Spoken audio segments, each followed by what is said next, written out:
والصلاة والسلام على أشرف الأنبياء والمرسلين وعلى آله وصحبه أجمعين أما بعد۔ محترم ناظرین اور عزیز طلباء، ہم لوگ مسلسل انواع العبادہ یعنی عبادت کی اقسام کے تعلق سے عظیم کتاب الاصول الثلاثہ وادلتها سے دروس اور محاضرات سن رہے ہیں۔ اب تک عبادت کی کئی قسموں کا بیان ہو چکا ہے۔ ان میں دعا ہے، رغبت ہے، رہبت ہے، توکل ہے اور دیگر عبادات کا بیان ہوا ہے۔ آج کے اس درس میں، آج کے اس ایپیسوڈ میں دو طرح کی عبادتوں کا تذکرہ کروں گا۔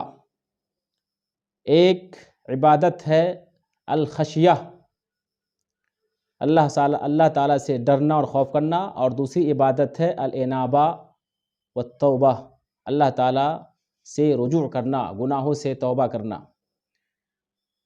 اللہ رب العالمین نے خشیت کے تعلق سے ارشاد فرمایا فَلَا تَخْشَوْهُمْ وَاخْشَوْنِ۔ یہ سورہ بقرہ کی آیت نمبر 150 ہے۔ اس کے اندر اللہ رب العالمین نے فرمایا کہ اے مومنوں، اے مسلمانوں، تم ان کافروں سے مت ڈرو بلکہ مجھ سے ڈرو۔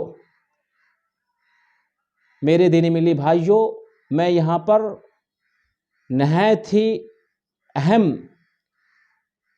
چند فروق یعنی فرق بتانا چاہتا ہوں۔ ڈرنے کے تعلق سے کئی الفاظ ہیں۔ اس سے پہلے عبادت کی قسموں میں آپ لوگوں کے سامنے خوف کا بیان ہو چکا ہے، جس کا معنی ہوتا ہے ڈرنا۔ پھر ایک لفظ اور گزرا ہے رہبت، اس کا بھی معنی ہوتا ہے ڈرنا۔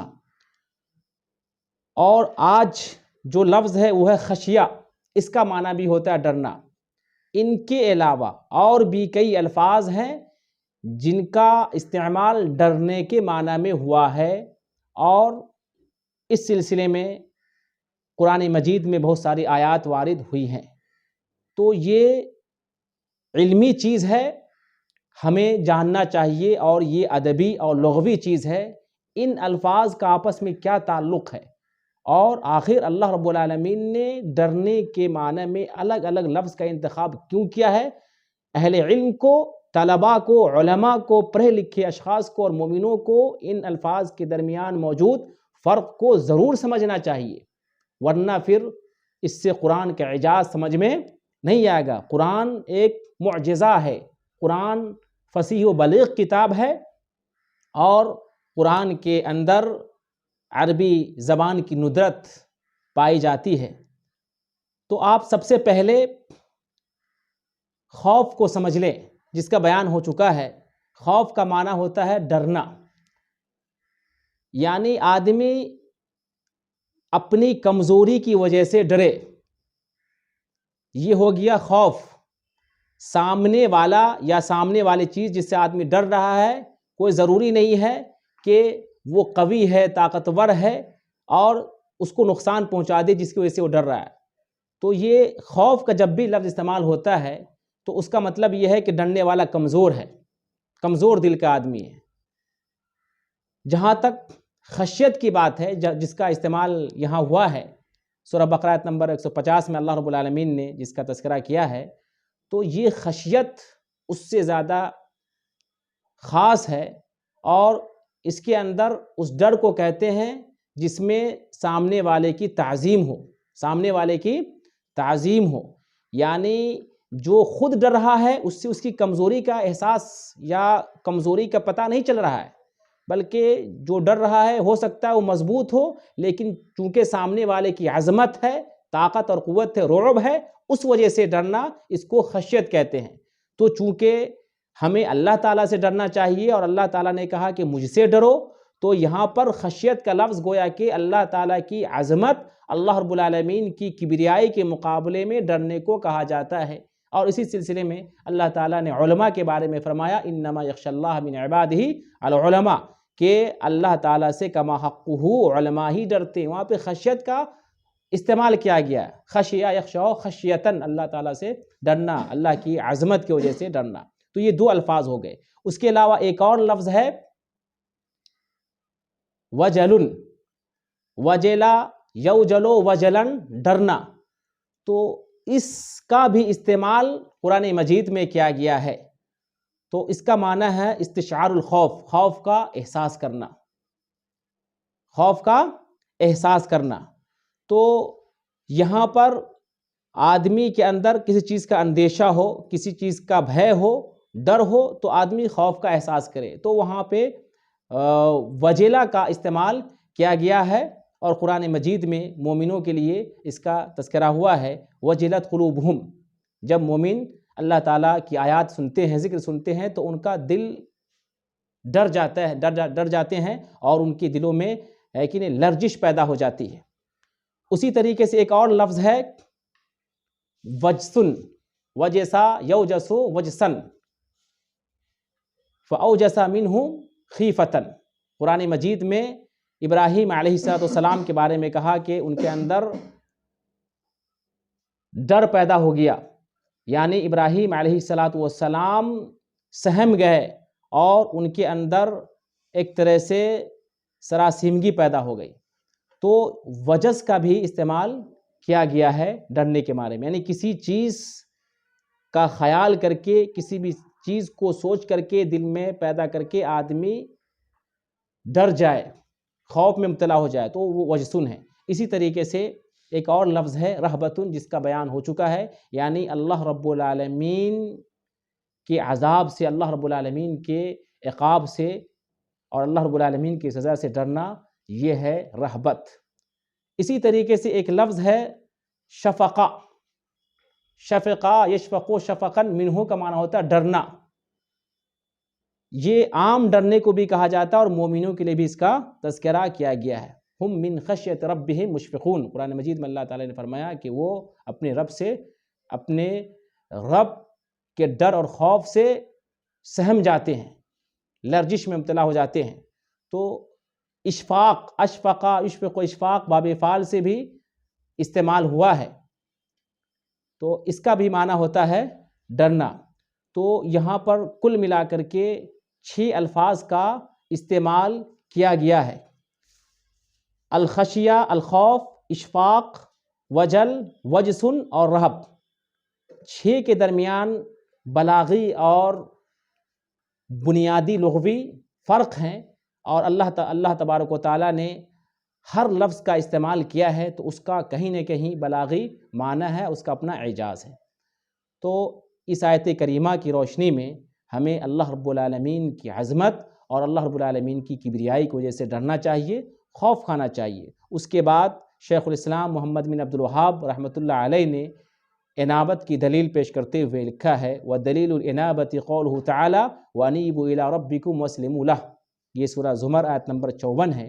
اس کے اندر اللہ تعالیٰ نے فرمایا کہ تم اپنے رب سے رجوع کرو اور اس کی اطاعت و بندگی میں لگ جاؤ، اللہ تعالیٰ کا فرما بردار بن جاؤ۔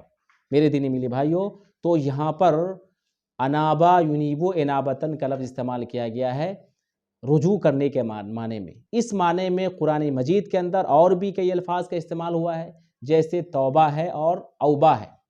اِنَّ إِلَيْنَا إِيَابَهُمْ، سورہ غاشیہ میں جمعہ کے دن خاص طور سے وہ آیت کریمہ پڑھی جاتی ہے اِنَّ إِلَيْنَا إِيَابَهُمْ، کہ ہمارے ہی طرف لوٹنا ہے۔ تو بہت ہی علمی چیز ہے، لغوی چیز ہے، انہیں ہمیں جاننا چاہیے، اور قرآن کے اعجاز کا پتہ چلتا ہے، اور یہ ہر عربی زبان کے طالب کو، عالم کو سمجھنا چاہیے اور معلوم رکھنا چاہیے۔ تو 3 الفاظ یہاں پہ رجوع کے معنی میں کتنے الفاظ ہو گئے؟ 3 الفاظ ہو گئے۔ انابا، انابا ینیبو انابتن باب افعال سے رجوع کرنا، تابا یتوبو توبتن رجوع کرنا، اور اوبا یعوبو اوبتن یا اوبن یا ایابن، 3 مصدر ہیں۔ آبا یعوبو، اوبن اوبتن اور ایابن، اس کا بھی معنی ہوتا ہے رجوع کرنا، تینوں کا معنی ہے رجوع کرنا۔ یہاں بھی اللہ تعالیٰ نے فرمایا کہ اپنے رب سے رجوع کرو۔ اب تینوں میں کیا فرق ہے؟ تینوں کا اللہ تعالیٰ نے استعمال کیا ہے تو ظاہر ہے بغیر فرق کے یہ الفاظ نہیں ہو سکتے، ورنہ پھر گویا کہ عبث ہو جائے گا اور قرآن کا جو اعجاز ہے وہ ختم ہو جائے گا۔ ہر جگہ اس کا الگ الگ طریقے سے رجوع کے معنی میں الفاظ استعمال ہوئے ہیں تو ان کا اپنا خاص معنی ہے، تو میں اس کو بتا دینا مناسب سمجھتا ہوں۔ پہلا لفظ ہے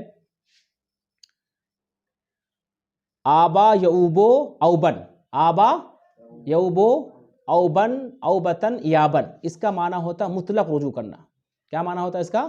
مطلق رجوع کرنا، یعنی آدمی کسی چیز کی طرف رجوع کرے۔ خاص طور سے قرآن میں جو استعمال ہوا ہے وہ ہے اپنے رب سے رجوع کرنا، یعنی اللہ چونکہ ہمارا رب ہے، خالق ہے، مالک ہے، تو ہم اس سے رجوع کریں، اس سے قریب ہوں، اللہ تعالیٰ کا ہم ذکر کریں، تو یہ ہو گیا مطلق رجوع کرنا۔ یہ آبا کا معنی ہو گیا، آبا یعوبو اوبن اوبتن ایابن۔ پھر دوسرا لفظ ہے توبہ۔ توبہ کا معنی ہوتا ہے گناہوں سے رجوع کرنا، گناہوں سے، الرجوع عن المعصیۃ الی اللہ الی طاعت اللہ تبارک و تعالی، معصیت سے اللہ رب العالمین کی طاعت کی طرف رجوع کرنا۔ اور التوبۃ لفظ یصدر عند الذنب، توبہ اسی وقت آدمی کرتا ہے جب گناہ کرتا ہے، توبہ آدمی گناہ کرنے کے وقت ہی کرتا ہے، تو یہ توبہ کا لفظ اسی وقت استعمال کیا جائے گا جب گناہ کا صدور ہوگا، جب گناہ کا صدور ہوگا، یعنی گناہ جب ہوتا ہے تو آدمی نادم ہوتا ہے، شرمندہ ہوتا ہے اور آئندہ نہ کرنے کا عزم مصمم کرتا ہے، اور آدمی گناہ کی تلافی کرتا ہے اور اللہ رب العالمین سے عاجزی اختیار کرتا ہے، تو اور گناہوں کو مکمل طریقے سے چھوڑ دیتا ہے، تب جا کر کے توبہ اللہ تعالیٰ قبول کرتا ہے۔ اور یہ توبہ کی شرطیں بھی ہیں، توبہ کی 4 شرطیں بیان کی گئی ہے، یعنی ترک الذنب لقبحہ، گناہ کو اس کی برائی کی وجہ سے چھوڑ دینا، یہ پہلی شرط ہے توبہ کی۔ دوسری شرط کیا ہے کہ العزیمۃ علی عدم المعاودہ، آئندہ نہ کرنے کا عزم مصمم کرنا، آئندہ نہ کرنے کا عزم مصمم کرنا، دوسری شرط ہے۔ تیسری شرط کیا ہے؟ الندم علی ما فرط منہ، یعنی آئندہ آدمی گناہ ہونے پر شرمندگی کا اظہار کرنا، گناہ جو ہو چکا ہے اس پر ندامت کا اور شرمندگی کا اظہار کرنا۔ اور چوتھی شرط یہ ہے کہ تدارک ما امکن ان یتدارک من الاعمال بالاعادہ، یعنی آدمی اگر گناہ کی تلافی کر سکتا ہے، کسی کا حق ہے یا کسی پہ ظلم کیا ہے تو یا تو معافی مانگ لے یا صاحب حق کو حق لوٹا دے، یہ 4 شرطیں ہیں توبہ کی۔ تو تابہ توبہ کا معنی ہوتا ہے گناہ کے سرزد ہونے کے بعد، صادر ہونے کے بعد توبہ کرنا، اللہ سے رجوع کرنا۔ ایک لفظ ہے انابہ جس کا یہاں بیان ہوا ہے، انابہ کا معنی ہوتا ہے لزوم التوبہ و دوام الاقبال اللہ سبحانہ وتعالی والرجوع الی ما امر بہ، یعنی طاعت و بندگی کو لازم پکڑنا اور اللہ رب العالمین پہ ہمیشہ متوجہ ہونا، اور جس چیز کا اسے حکم دیا گیا ہے اس کی طرف رجوع کرنا، یعنی مومنوں کی صفات میں سے انابت ہے، یعنی مومن اللہ کے نیک بندہ ہونے کی وجہ سے ہمیشہ اللہ تعالیٰ کو یاد کرتا ہے، اللہ تعالیٰ سے رجوع کرتا ہے اور اللہ تعالیٰ کی عبادت اور اطاعت میں لگا رہتا ہے۔ تو تینوں کے بنیادی فرق ہو سکتا ہے، امید کرتے ہیں کہ آپ سمجھ گئے ہوں گے۔ اوبا، آبا یعوبو، اوبن کا معنی ہوتا ہے مطلق رجوع کرنا، رب ہے تو رجوع کریں گے اللہ تعالیٰ سے، اور توبہ ہے گناہ کے وقت اللہ سے رجوع کرنے کو توبہ کہا جاتا ہے، اور مومن ہے اللہ کی عبادت اور اطاعت کریں گے، مومن کی صفت ہے اطاعت کرنا، تو اس وقت رجوع کرنے کو انابت کہا جاتا ہے۔ تابہ الی کا معنی ہوتا ہے رجوع کرنا، اور تابہ الی کا معنی ہوتا ہے توبہ قبول کرنا، یعنی تابہ الی یہ بندوں کے لیے استعمال ہوگا اور تابہ الی اللہ تعالیٰ کے لیے استعمال ہوگا۔ جب اللہ تعالیٰ توبہ قبول کرتا ہے تو وہاں پر تابہ الی کا استعمال ہوتا ہے۔